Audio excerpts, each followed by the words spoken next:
राज्य के राजा खड़क सिंह एक मजाकिया और डरपोक किस्म का इंसान था।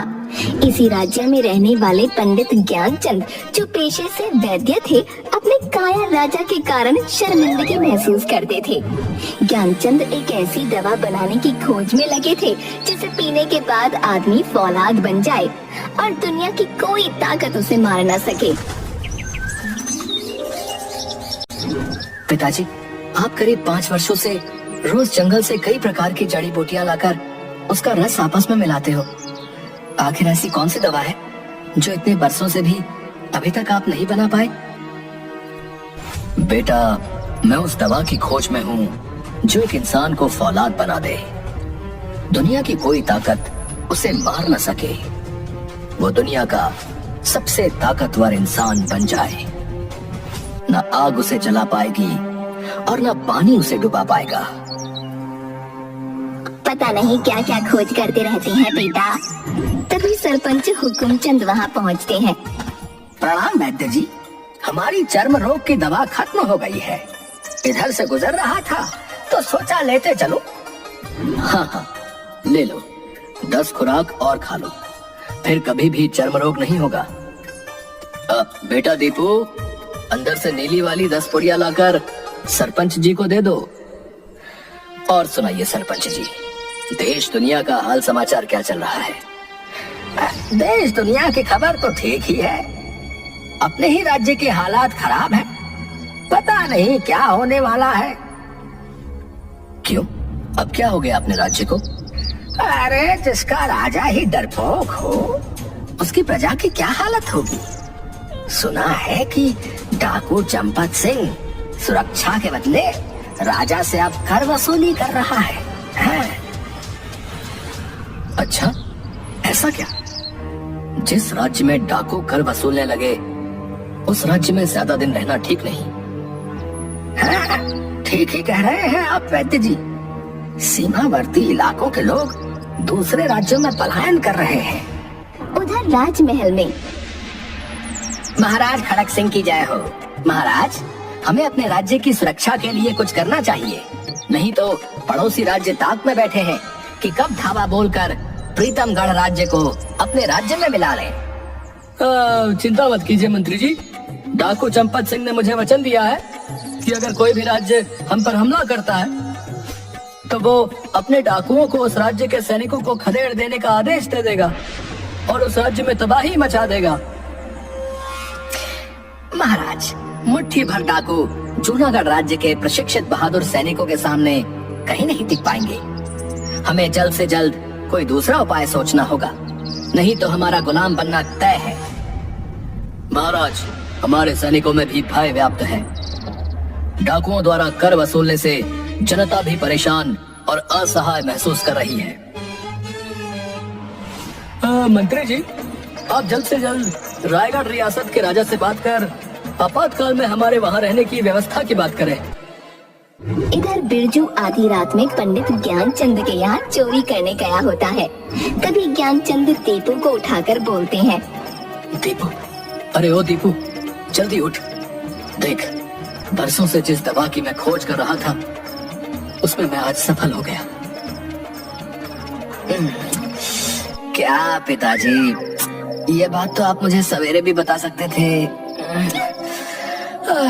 इतनी अच्छी नींद में सो रहा था, अभी जगाने की क्या जरूरत थी? अरे अरे, तुझे नहीं पता मुझे आज कितनी खुशी है। मैं अपने राज्य को गुलाम बनते नहीं देख सकता। कल ही मैं इस दवा को ले जाकर राजा को पिला दूंगा। इसके पीने के बाद आदमी अमर हो जाता है और उसमें फौलाद की तरह ताकत आ जाती है। फिर उसे कोई भी मार नहीं सकता। बिरजू चुपचाप उन बाप बेटों की बातचीत को सुन रहा था। ज्ञानचंद और दीपू के सो जाने के बाद बिरजू धीरे से अलमारी खोल उस बोतल को चुरा लेता है। डाकू चंपत सिंह अपने गैंग के साथ वहाँ से गुजर रहा था। वो लोग इतनी रात को सड़क पर बिरजू को देख उसे पकड़ लेते हैं। सरदार, हमारे गैंग को इन चोरों ने बदनाम कर रखा है। वो देखिए, लगता है कोई चोर चोरी करके भाग रहा है। पकड़ कर लाओ आराम के पिल्ले को।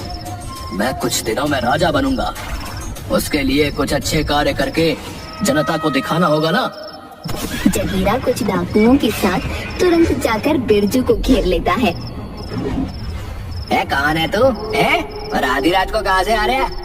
चंपत सिंह के इलाके में जगीरा के रहते हमारे सिवाय कोई गलत नहीं कर सकता। मैं बिरजू चोर हूँ जगीरा उस्ताद।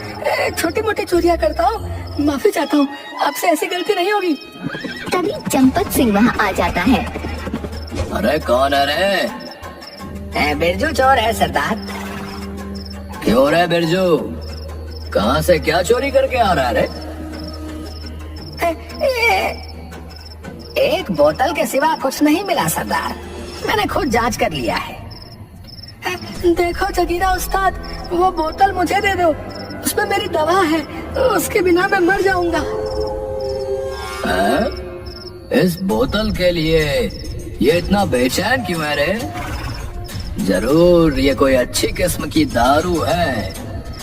मैं बहुत थक गया हूँ, ला दे, इसे पीकर मैं अपनी थकान दूर कर लूं जरा। नहीं। चंपत सिंह बोतल का ढक्कन खोलकर एक ही बार में सारी दवा गटक जाता है। कुछ ही क्षण में उसके शरीर में ऐंठन और जकड़न होने लगती है। कमीने, क्या था इसमें? जल्दी बता कमीने, क्या था इसमें?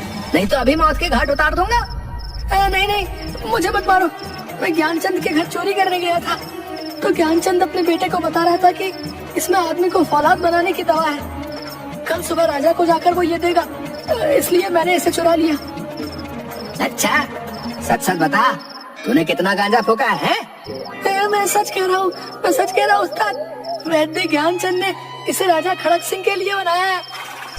थोड़ी ही देर में उसके शरीर में बदलाव होने लगते हैं। चंपत सिंह को गजब की फुर्ती महसूस होती है, उसे अंदर से ताकत महसूस होती है। तभी वो अपना एक हाथ वहाँ पर पड़े पत्थर पर से मारता है। वो पत्थर उसके हाथ से चकनाचूर होकर पाउडर समान बन जाता है। वाह सरदार, आपने तो एक ही मुक्के में बड़े पत्थर को पाउडर बना दिया। बिरजू सच कह रहा है, मुझ में फौलाद सी शक्ति आ गई है। बिरजू, अब तुझे छोटी मोटी चोरियां करने की जरूरत नहीं। आज से तुम्हें हमारे गैंग में शामिल किया जाता है। जगीरा के बाद तू मेरा बायां हाथ होगा। जगीरा दल के सदस्यों को लेकर राजमहल कूच की तैयारी करो। चंपत सिंह अपने डाकू के गिरोह को लेकर राजमहल पहुंचता है और अपनी ताकत के बल पर राजमहल पर कब्जा कर लेता है। मंत्री देव सिंह और सेनापति वीरभद्र सिंह राजा और उनके परिवार को लेकर गुपचुप तहखाने के रास्ते पंडित ज्ञानचंद के घर में शरण लेते हैं। अरे मंत्री जी, सेनापति जी, आप महाराज और रानी के साथ हमारे घर पर सब कुशल मंगल तो है ना? मंत्री वीर सिंह ज्ञानचंद को सारी बातें बताता है। जिसका डर था वही हुआ। कल रात मैंने जिस फौलाद बनाने वाली दवा की खोज की थी, शायद किसी चोर ने उसे ले जाकर डाकू चंपत सिंह को दे दिया हो। पिताजी, हर चीज का कोई ना कोई उपाय जरूर होता है। इस दवा को खत्म करने का भी कोई ना कोई उपाय होगा। इस दवा को खत्म करने का उपाय सिर्फ एक आदमी के पास है, वो है तपस्वी देवराज। तो फिर हम लोगों को तपस्वी देवराज के पास चलना चाहिए। उनके पास पहुंचना इतना आसान नहीं है। वो दुर्गम बर्फीली पहाड़ियों के उस पार बर्फ की शिला पर बैठकर न जाने कितने बरसों से धोनी रमाए हुए हैं। उसी पहाड़ी पर चीका राक्षस का आतंक भी है। अपने कई किलोमीटर तक सूंघने की अद्भुत शक्ति और कई किलोमीटर लंबे हाथ और कई किलोमीटर लंबे हाथों के कारण अपना शिकार वो बैठे बैठे ही कर लेता है। उससे बच पाना लगभग असंभव है, किंतु नामुमकिन नहीं। पिताजी, आप महाराज और उनके परिवार को संभालिए। मैं कल सुबह ही दुर्गम पहाड़ियों के लिए निकल पड़ूंगा। ठीक है बेटा, ये ले, इस बोतल को रख ले, तुम्हारे काम आएगी। इसमें ऐसा रसायन है जो किसी के शरीर पर पड़ते ही उसके शरीर को गला देगा। तुम ये दूसरा लेप भी लगा लो जो तुम्हें जलने नहीं देगा।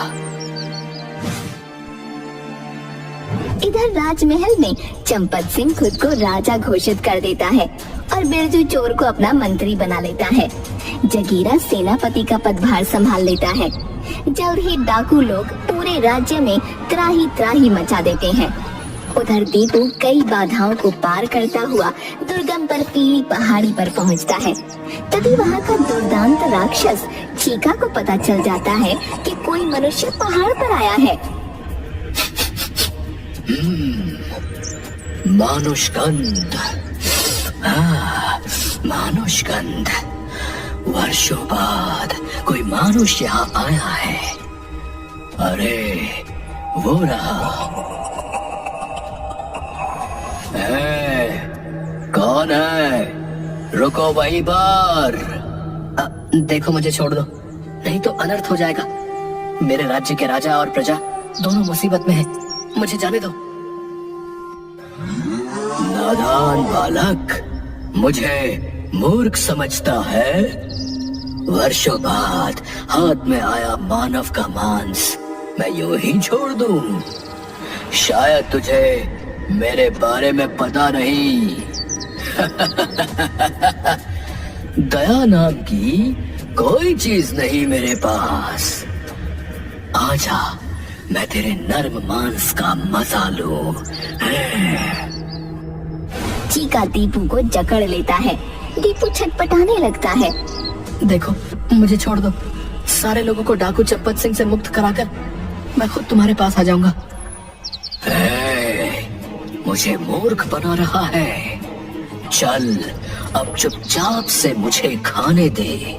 चीका की जकड़न से दीपू तिलमिला उठता है। ऐसा लग रहा था जैसे उसके शरीर की हड्डियां चिटकने वाली हों। दूसरे दिन सुबह डाकू चंपत सिंह अपने डाकुओं और सैनिकों के साथ ज्ञानचंद के घर पहुंचकर चारों तरफ से उसे घेर लेते हैं। महाराज खड़क सिंह, हम जानते हैं कि आप मंत्री और सेनापति सहित पंडित ज्ञानचंद के घर में छुपे हो। जल्दी से सभी लोग बाहर आ जाओ, नहीं तो 3 गिनने के साथ ही पूरे घर को जलाकर राख कर दिया जाएगा। मंत्री जी, सेनापति जी, हमें बचा लीजिए। डाकू चंपत सिंह हमें मार डालेगा। महाराज, कोर्ट नीति यही कहती है कि आदमी को अंतिम क्षणों तक आशा नहीं छोड़नी चाहिए। मंत्री जी बिल्कुल सही कह रहे हैं महाराज। हमें अभी यही करना चाहिए। हमें परिस्थितियों का सामना करना चाहिए। चंपत सिंह, मैं अपने आप को तुम्हारे हवाले करता हूँ। हमारे परिवार और पंडित जी के परिवार को छोड़ दो। ठीक है, वैसे भी हमें तुमसे मतलब है। जगीरा, इसे हिरासत में लेकर राजमहल ले चलो। लगता है ये दुष्ट राक्षस मुझे मारकर खा जाएगा। अब पिताजी के दिए हुए रसायन का प्रयोग करने का समय आ गया है। दीपू किसी तरह से बोतल का ढक्कन खोल चीका के हाथों पर उड़ेल देता है।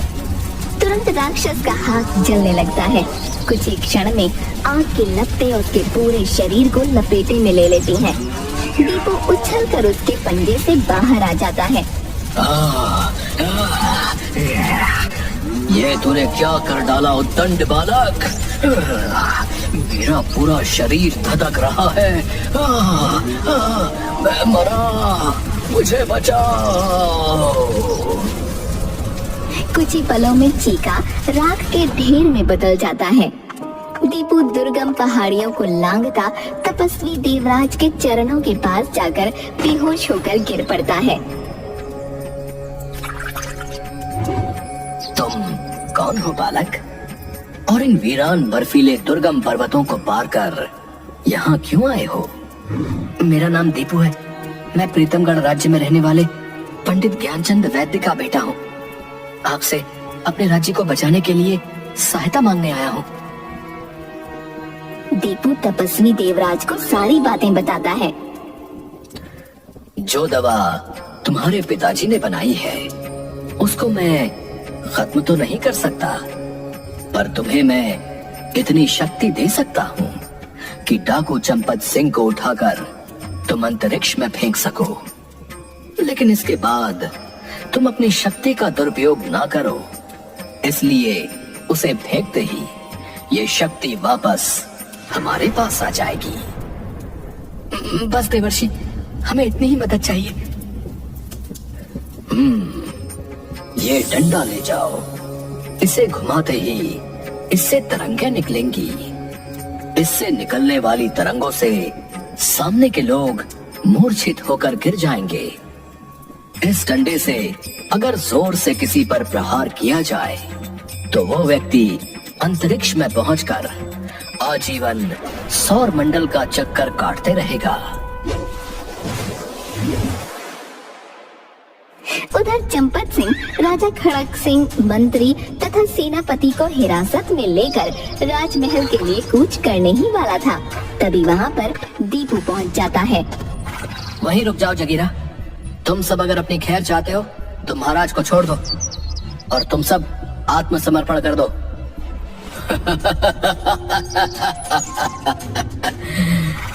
अबे चूहे, भाग जा यहाँ से, नहीं तो मुफ्त में मारा जाएगा बे। मैं फौलाद बन चुका हूँ, फौलाद। मुझे दुनिया की कोई ताकत नहीं हरा सकती और ना ही मार सकती है। ज्यादा घमंड ठीक नहीं चंपत सिंह। इसी घमंड ने रावण को मरवा दिया था। मुझे चूहा कह रहा है, दम है तो अकेले मेरे साथ लड़के दिखा। ओए बस बहुत हो लिया, अब मैं बर्दाश्त नहीं कर सकता।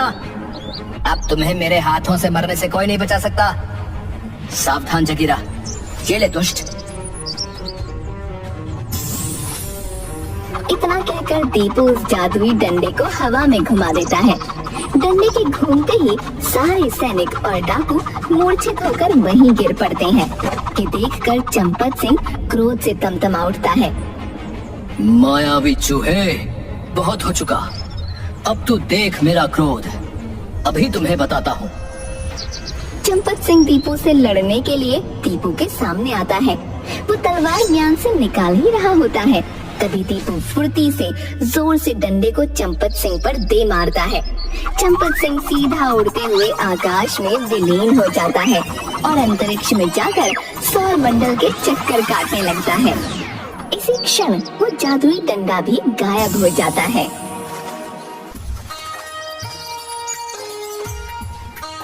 बहुत अच्छा बच्चा, तुम्हारी इस बहादुरी के लिए तुम्हें इनाम मिलेगा। सेनापति, इन डाकुओं को अपनी हिरासत में लेकर कारागार में डाल दो। ज्ञानचंद, मैं तुम्हारे परिवार का आजीवन आभारी रहूंगा। महाराज, ये तो हमारा कर्तव्य है।